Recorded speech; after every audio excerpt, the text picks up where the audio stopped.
1945년 8월 6일 오전 8시 15분 히로시마 상공에서 미군의 B-29 전략 폭격기가 리틀보이 원자폭탄을 투하했다. 히로시마는 지옥이 되었다. 살갗이 녹아내리고 전신이 붉게 그을린 사람들, 불길에 타 형체를 알아볼 수 없게 된 사람들, 강으로 뛰어들었지만 검은 물을 마시고 숨진 사람들. 시신은 구루마에 실려 내버려졌고 길거리에 방치된 조선인의 시신 위로 까마귀들이 몰려들어 도시를 덮었다. 당시 히로시마에 살던 한정순의 가족 14명 전원이 피폭되었다. 1945년 늦가을 귀환선에서 일본을 점령한 연합군 사령부의 정책에 따라 조선인 피폭자들은 가산을 정리할 시간조차 없이 서둘러 귀환선에 올라야 했다.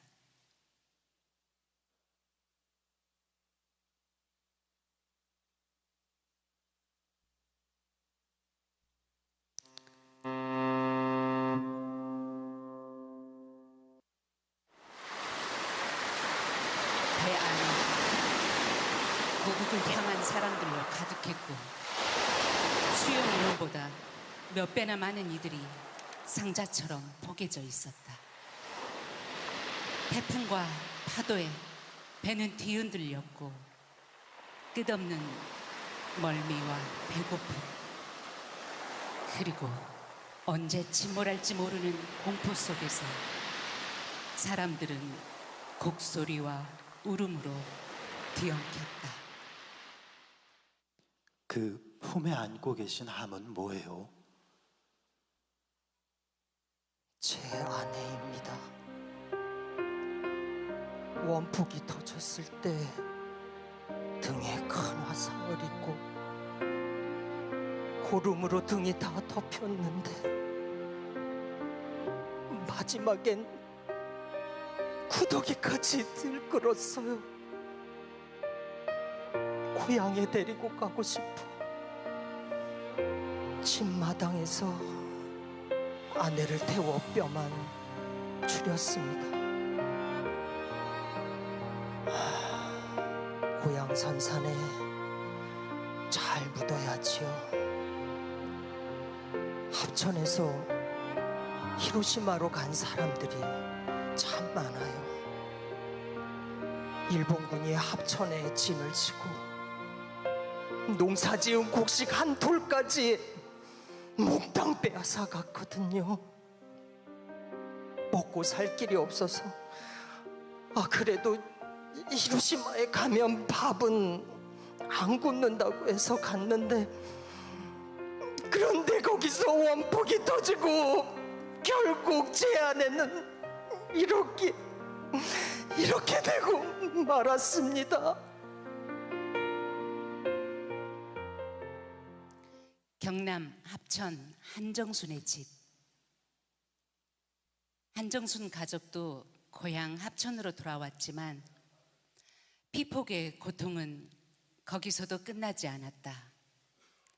히로시마에서 피폭된 한정순의 형제 중 첫째 언니는 귀국 후 시름시름 앓다가 30대 젊은 나이에 숨졌고, 태내에서 피폭된 셋째 오빠는 2돌을 넘기지 못했다. 둘째 오빠도 뇌경색으로 세상을 떠났다.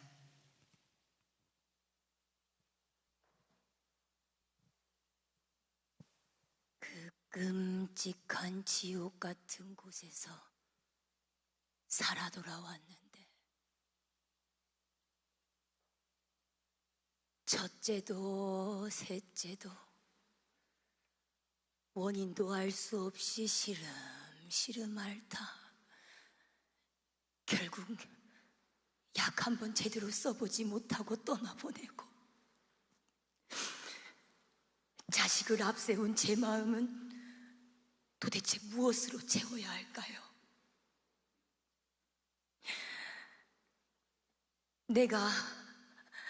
내가 어떻게 살아야 하나? 내가 이 세상에 무슨 의미가 있나요? 자식 잃고 이렇게 살아간다는 게 천국으로 나를 앞서간 내 새끼 못난 놈이를 용서해 다오.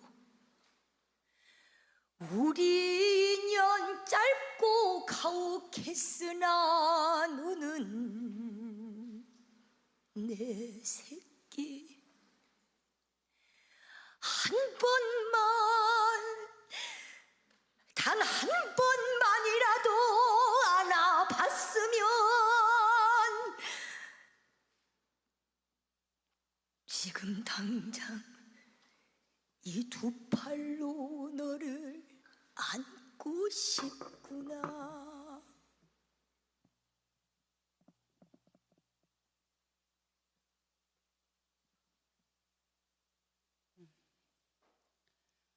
원폭 후유증을 앓는 소녀 한정순. 한정순은 원래부터 몸이 아픈 건 아니었다. 중학교 1학년까지는 집에서 학교까지 20리를 걸어 다녔다. 그런데 2학년부터 다리가 아프기 시작했다. 한정수는 그저 학교까지 먼 길을 걸어 다니느라 다리가 아픈 것이라고만 생각했다. 엄마, 왜 우리 식구만 이런 거야?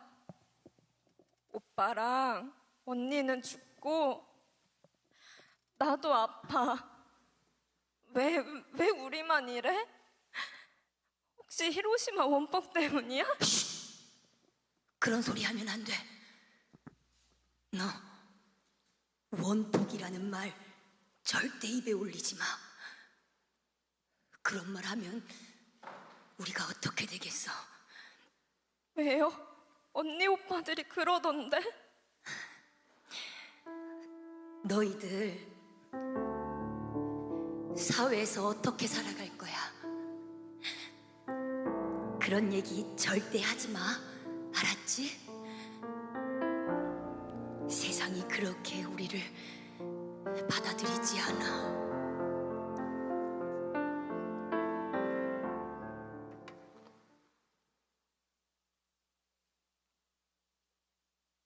삼세로 이어진 고통, 한정순과 아들. 한정순은 24살에 결혼했고 25살에 아들을 낳았다. 하지만 아이는 태어날 때 울지 않았다. 소아과에서 주사를 맞고 나서야 겨우 목에 잠기는 약한 울음을 냈다.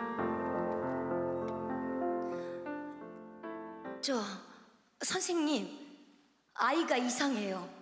100일쯤 되면 목도 가누고 눈도 마주치고 방글방글 웃고 그래야 하잖아요. 그런데 좀 늦은 거겠지 하고 생각하다가 아무래도 불안하다 싶어서 이렇게 왔어요. 뇌성마비, 뇌병변 장애입니다. 정상적인 생활은 어렵습니다. 안타깝지만 의사로서 냉정하게 말씀드리겠습니다. 아마 6살을 넘기지 못할 겁니다.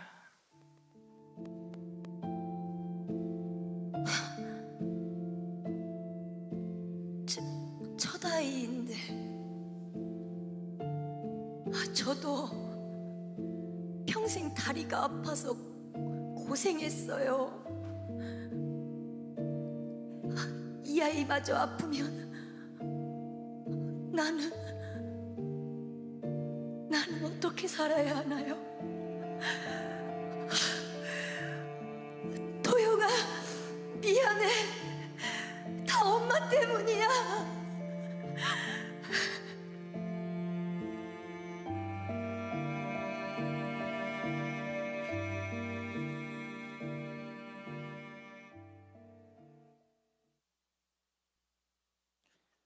시간이 흐르면서 아들의 팔다리는 더욱 굳어갔고 세월이 아무리 흘러도 목도 가누지 못했다. 천장만 바라보고 누워있는 아이를 보며 한정수는 가슴이 찢어질 듯했다. 아들아, 세상 구경을 할 수 있는 것도 아니고 나 때문에 이렇게 힘들게 살아가야 되다니. 차라리 너가 죽어서 다시 태어난다면 좀 더 여유 있고 밝은 세상을 볼 수 있는 그런 세상에 태어나서 엄마한테 와서 누리지 못했던 걸 마음껏 누리는 그런 사람으로 꼭 다시 태어나거라. 엄마에게 받지 못한 것을 보상받을 수 있는 세상을 살아.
다리 아픔이 더 심해져서 병원에 간 한정순.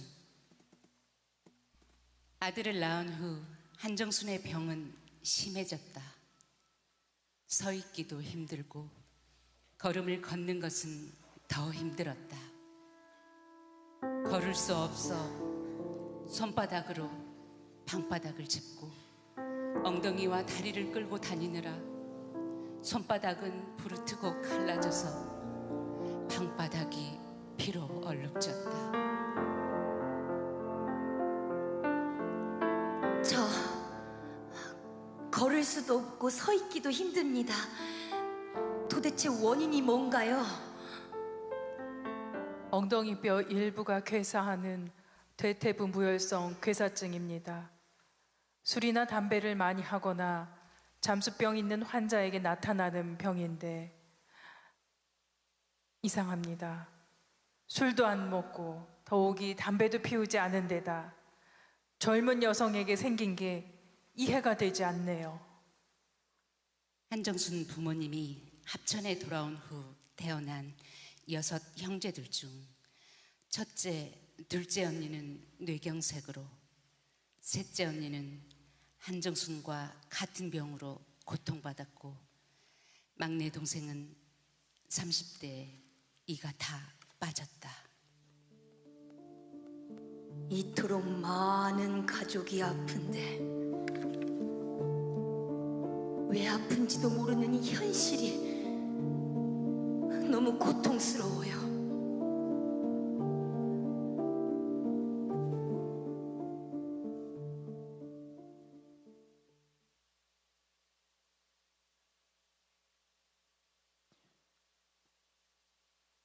한정순의 각성 2세 환우 운동의 시작.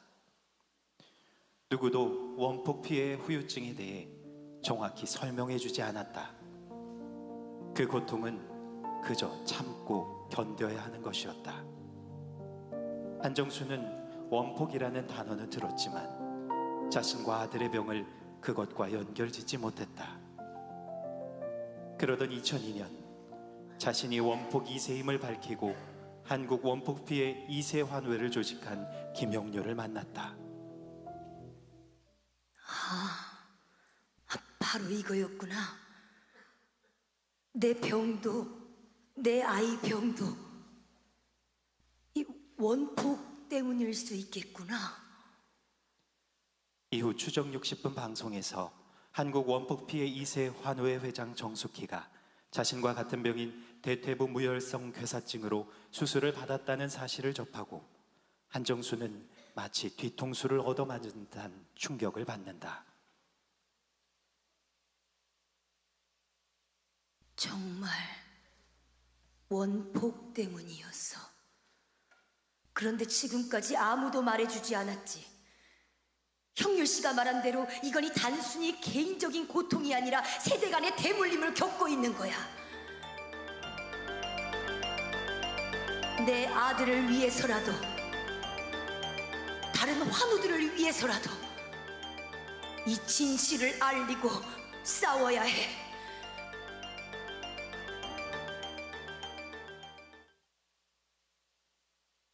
선천성 면역글로 불린 결핍증이라는 희귀병을 앓던 김영률은 2005년 35세의 짧은 생을 마감했다. 그는 한국 원폭 2세 환우회 창립자이자 반핵 인권운동가로 원폭 피해자 지원특별법 제정운동에 힘썼고, 그 노력은 2016년 마침내 한국 국회에서 결실을 맺었다. 하지만 제정된 특별법은 피해자에 대한 실질적인 지원이 부족했고 2세와 3세를 지원 대상에서 제외한 껍데기뿐인 법이었다.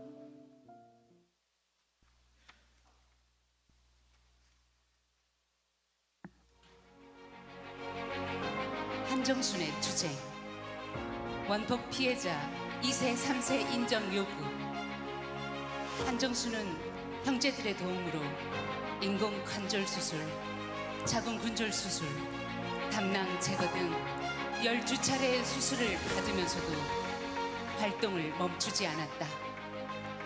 한정수는 같은 원폭 2세, 3세 피해자들을 찾아다니며 조직하고 돌봤고, 국회의원들을 찾아다니며 특별법 개정을 요구했다. 2016년 통과된 특별법은 1세만을 원폭 피해자로 인정합니다. 우리 2세, 3세도 피폭으로 인해 병을 앓고 있어 살아가는 것 자체가 고통이고 지옥입니다. 원폭 피해자로 인정해 주세요. 최소한의 의료비 지원이라도 받게 해주세요.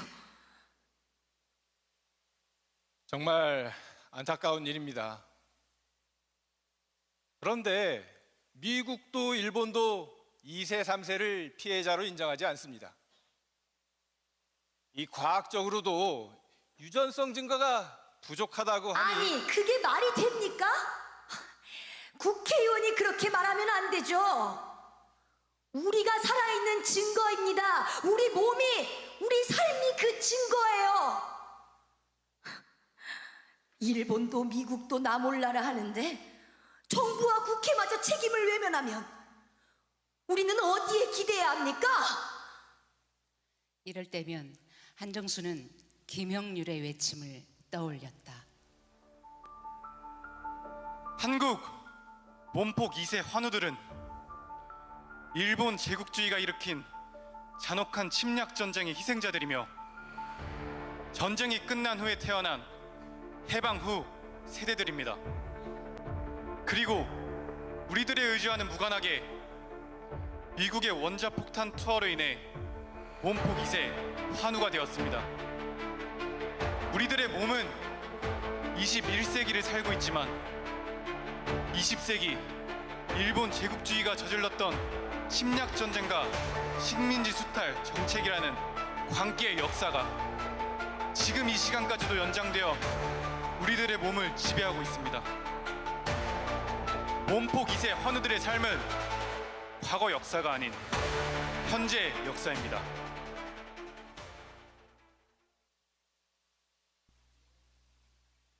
(2016년) 오바마 히로시마 방문과 한정순의 호소. 2016년 5월 21일 미국 대통령 오바마가 히로시마 평화공원을 방문했다. 그는 미국 대통령으로서는 처음으로 한국 원폭 피해자를 언급하며 그 존재를 인정했지만 책임은 인정하지 않았다.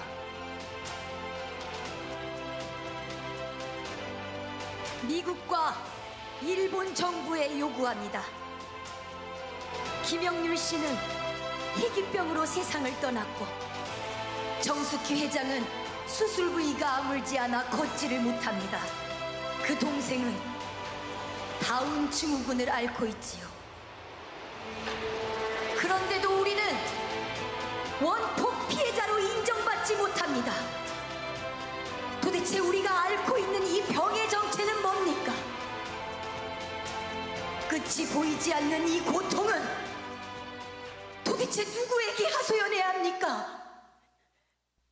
피해자 2세, 3세도 원폭 피해자로 인정하라! 인정하라! 인정하라! 인정하라! 미국과 일본은 한국 원폭 피해자에게 사죄하라! 사죄하라! 사죄하라! 사죄하라!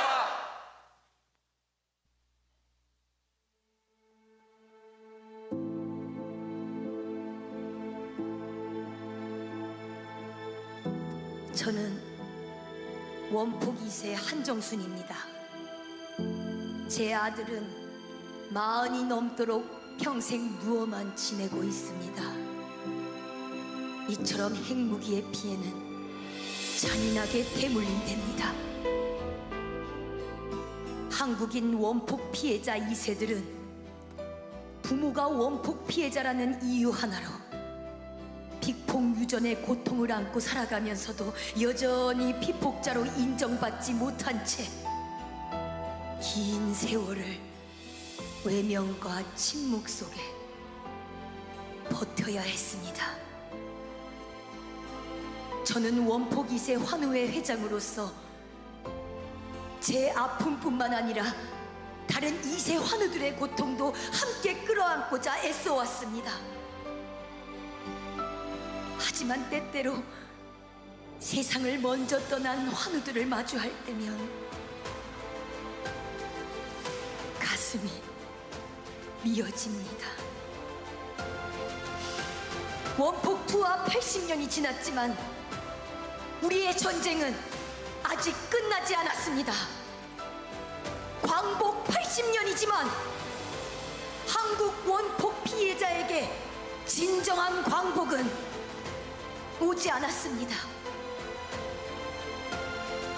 전쟁을 일으킨 일본, 그리고 핵무기를 투하한 미국은 80년이 지난 지금까지도 책임 인정도 사과도 하지 않았습니다. 이 억울함을 어디에라도 호소하고 싶습니다. 핵 투하에 대한 미국의 책임 인정과 사죄, 배상을 받아내 더 이상 나와 같은 핵 피해자가 없는 핵 없는 세상을 만들어가고 싶습니다. 그래서 저는 미국의 원폭 투하 책임을 묻는 원폭 국제민중법정의 원고로 나서기로 결심했습니다.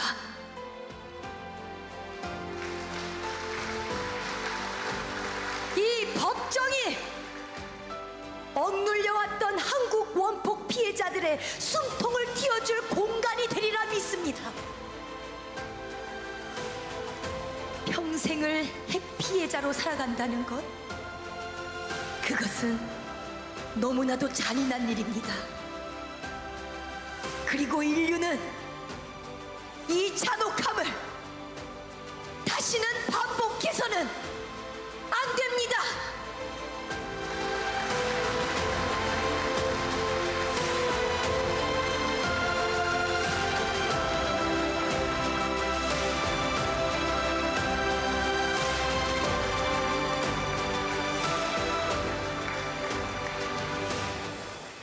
네, 출연진 분들 잠시만 자리에서.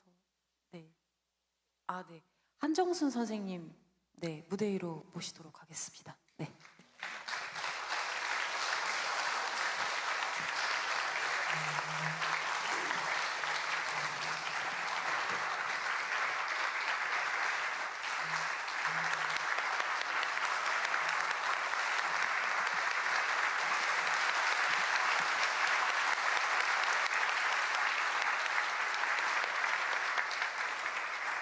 감사합니다. 제 얘기를 너무 잘 엮어주시고 잘 표현해 주셔서 너무 감사합니다. 앞으로도 늘 여러분들과 함께 하기를 기원하겠습니다. 감사합니다.